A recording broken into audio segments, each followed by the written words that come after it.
Hello dear students, स्वागत है एक बार फिर से आपके अपने चैनल डिफेंस ट्यूटर 2.0 में। आज की इस वीडियो में हम बात करेंगे इंडियन कोस्ट गार्ड, नाविक, जीडी, डीबी और यांत्रिक के रिगार्डिंग साइंस के प्रैक्टिस सेट नंबर 3 को। इससे पहले साइंस के रिगार्डिंग हमने 2 और भी प्रैक्टिस सेट्स को दिया है, तो जिन लोगों ने उन प्रैक्टिस सेट्स को नहीं देखा है तो जाइए आप प्लेलिस्ट से जाकर या फिर सिंपली आप वीडियोज़ में जाकर देख सकते हैं। तो चलिए बढ़ते हैं अपने इस वीडियोज़ लेक्चर्स की ओर। आपको बता दें कि यह defence tutor DEFENCE defence tutor 2.0 है। इससे पहले हमने आपके लिए डिफेंस ट्यूटर वाले चैनल पे साइंस के रिगार्डिंग और भी बहुत सारे प्रैक्टिसेस को दिए हैं। साइंस के साथ साथ मैथमेटिक्स और आपके साथ में रीजनिंग हो गए, फिर आपके जीडी के रिगार्डिंग मैथमेटिक्स, फिजिक्स, इन सभी के रिगार्डिंग हमने आपको और भी बहुत सारे वीडियोज़ लेक्चर्स को दिया है। तो जाइए आप डिफेंस ट्यूटर वाले चैनल पर जाकर देखिएगा, ठीक है।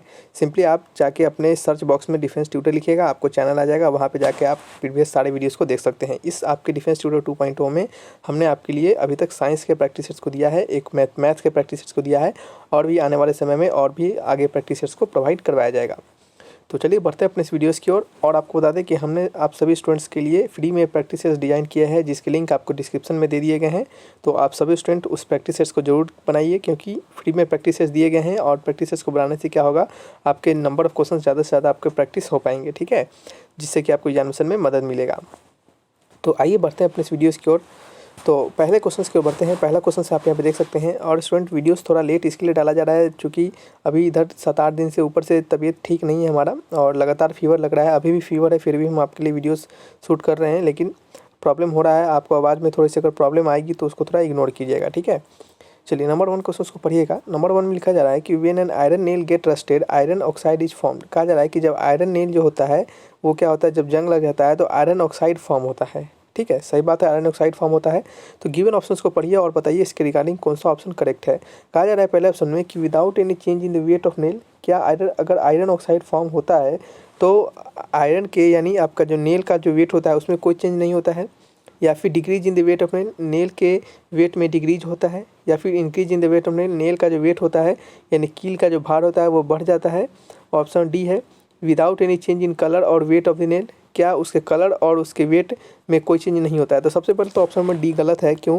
क्योंकि कलर में तो चेंज आपको दिखता होगा, क्योंकि जैसे ही कभी भी जो भी आयरन अगर रस्ट हो जाता है तो कलर उसका सिंपली चेंज हो जाता है, ठीक है। और इसकी आंसर की बात करें तो इसका आंसर होगा हमारा ऑप्शन नंबर डी, यानी अगर आपका आयरन नेल जब रस्टेड होता है तो उसका कलर तो चेंज हो ही जाता है, और साथ में जो आयरन ऑक्साइड फॉर्म होता है इस कारण से उसका वेट भी बढ़ जाता है। क्यों? क्योंकि उसमें ऑक्सीजन और आपके वाटर का मात्रा बढ़ जाने के कारण ऐसा हो जाता है। सिंपली बात है कि आयरन ऑक्साइड फॉर्म होगा तो वो वाटर ऑक्सीजन से रिएक्ट कहीं फॉर्म करेगा, उसी से रिएक्ट करके ही फॉर्म करेगा ना। तो इस कारण से वो रिएक्ट होने के कारण वो आपके उसकी मात्रा, ऑक्सीजन और वाटर की मात्रा बढ़ जाने के कारण उसका वेट जो होता है वो बढ़ जाता है। तो इसका आंसर हो जाएगा हमारा ऑप्शन नंबर सी।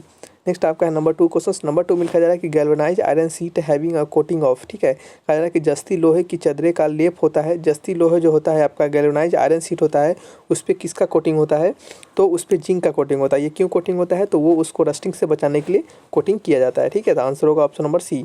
नेक्स्ट आपका है नंबर 3 क्वेश्चन। यहाँ पे लिखा जा रहा है कि among the various electrons of carbon, carbon के विभिन्न अनुरूपों में, वेरियस इलेक्ट्रॉन्स ऑफ कार्बन में अगर पूछा जा रहा है कि ऑप्शंस को पढ़िएगा। Coke is hardest, graphite is softest, diamond is hardest, Coke is softest.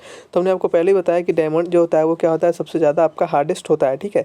तो इसका आंसर चेक करेंगे। Diamond is hardest, graphite is softest, option number C क्या है इसके रिगार्डिंग करेक्ट है, ठीक है। तो C is the right answer. चलिए बढ़ते हैं नेक्स्ट क्वेश्चन नंबर 4 की ओर। तो नंबर 4 में लिखा जा रहा है कि the group of element, question लिखा जा रहा है कि the group of element FeCO और NiN, Fe का जो फुल फॉर्म होता है वो होता है आपका आयरन, आयरन का सिंबॉलिक नेम है Fe, ठीक है।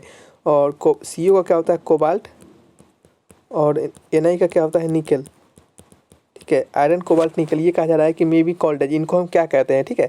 तो आयरन कोबाल्ट निकल को हम क्या कहते हैं, इनको हम ट्रांजिशन मेटल के नाम से भी जानते हैं। ये ट्रांजिशन मेटल के नाम से क्यों जानते हैं, क्योंकि ये जो होते हैं वो डी ब्लॉक एलिमेंट के मेटल होते हैं, डी ब्लॉक एलिमेंट मेटल, ठीक है। डी ब्लॉक एलिमेंट के मेटल होते हैं, और डी ब्लॉक एलिमेंट के मेटल को हम क्या कहते हैं, ट्रांजिशन मेटल के नाम से जानते हैं। तो इसका आंसर होगा हमारा ऑप्शन नंबर ए। नेक्स्ट आपका है नंबर 5 क्वेश्चन। नंबर 5 में लिखा जा रहा है कि हेवी वाटर इज, ठीक है। हेवी वाटर क्या है, भारी पानी है, ठीक है। तो जो हेवी वाटर होता है वो क्या होता है, तो हेवी वाटर को हम ड्यूटेरियम ऑक्साइड के नाम से जानते हैं, ठीक है। D2O क्या होता है, D2O इसे हम क्या कहते हैं, हेवी वाटर, और इसे हम ड्यूटेरियम ऑक्साइड के नाम से भी जानते हैं, ठीक है। तो आंसर होगा ऑप्शन नंबर ए। नेक्स्ट आपका है नंबर 6 क्वेश्चन। नंबर 6 में लिखा जा रहा है कि द केमिकल इथाइल मरकेप्टेन, ठीक है।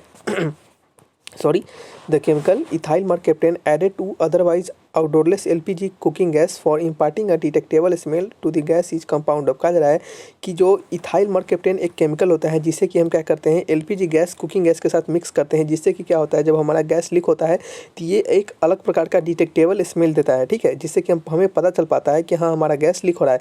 यदि मान लीजिए अगर उसमें स्मेल नहीं प्रोवाइड कराया जाता, या फिर कह सकते हैं कि यदि उसमें कोई भी जैसे मान लीजिए उसमें गुलाब का सेंट डाल दिया जाता तो आपको तो अच्छा लगता गमकने में, और गमकने में अच्छा लगता है, आप पता भी नहीं चलता कि एलपीजी लीक हो रहा है और आग लग जाता है, ठीक है। तो इस कारण से उसमें डिटेक्टेबल स्मेल के लिए कुछ मिलाया जाता है, और वो क्या मिलाया जाता है, तो वो केमिकल मिलाया जाता है जिसका नाम है इथाइल मर्कैप्टेन। तो आपसे कहा जा रहा है कि ये जो इथाइल मर्कैप्टेन होता है इसमें कौन सा एलिमेंट आपका प्रेजेंट होता है, ठीक है, इसमें कौन सा एलिमेंट प्रेजेंट होता है, एलिमेंट आपका, तो इथाइल मर्कैप्टेन में आपका सल्फर प्रेजेंट होता है, ठीक है, सल्फर प्रेजेंट होता है। तो इसका आंसर होगा हमारा ऑप्शन नंबर डी, ठीक है, सल्फर प्रेजेंट होता है आपके इथाइल मर्कैप्टेन आपके केमिकल में, ठीक है।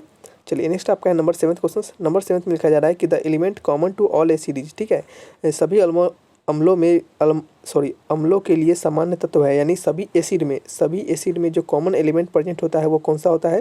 तो देखिए आमतौर पे जो भी एसिड होते हैं उसमें सभी एसिड्स में आपका हाइड्रोजन प्रेजेंट होता है। क्या होता है, हाइड्रोजन प्रेजेंट होता है। जैसे आपने पढ़ा होगा H2SO4 एसिड के बारे में, ये कौन सा एसिड होता है, तो ये आपका होता है सल्फ्यूरिक। एक जैसे आपको एक एग्जांपल के तौर पे बता रहे हैं, ठीक है, तो सल्फ्यूरिक HCl सल्फ्यूरिक एसिड, ठीक है। तो अगर इसको हम ब्रेक करते हैं तो ये होता है आपका 2H प्लस SO4 2- आयन में यह ब्रेक होता है, और ये जो आपका हाइड्रोजन होता है यही H+ आयन जो होता है वो किसी भी एसिड को ब्रेक करने पर हमें मिलता है, ठीक है।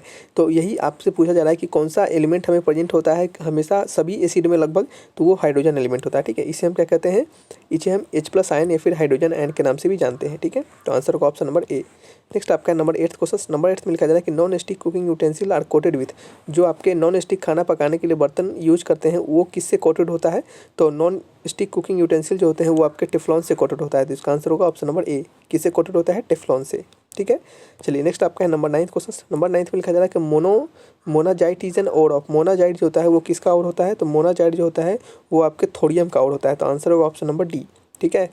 चलिए नेक्स्ट आपका है नंबर 10th क्वेश्चन। नंबर 10 में लिखा जा रहा है कि carbon dioxide and graphite are together called, carbon dioxide और ग्रेफाइट को एक साथ हम क्या कहते हैं, तो कार्बन डाइऑक्साइड और ग्रेफाइट को हम एक साथ क्या कहते हैं, एलेट्रॉप्स के नाम से भी जानते हैं। हमने आपको बताया है कि कार्बन, डायमंड एंड ग्रेफाइट जो होते हैं ये कार्बन के एलेट्रॉप्स होते हैं। क्या होते हैं, कार्बन के एलेट्रॉप्स होते हैं। तो इसका आंसर होगा ऑप्शन नंबर ए, ठीक है। इन तीनों को हम कार्बन के एलेट्रॉप्स के नाम से जानते हैं। तो ये क्या थे आपके 10 इंपॉर्टेंट क्वेश्चन है जो कि हमने आपको बताया है। तो चलिए रखते हैं इस वीडियो को यहीं पे, और कोई डाउट होगा तो आप कमेंट बॉक्स में लिखकर हमसे पूछ सकते हैं, ठीक है। तो टेस्ट के लिंक भी डिस्क्रिप्शन में दिए गए हैं, जाइए टेस्ट को दीजिए और उसका लाभ उठाइए, जितना ज़्यादा से ज़्यादा हो सके क्वेश्चंस को प्रैक्टिस कीजिए। तो thanks for watching my video, तब तक के लिए बाय बाय।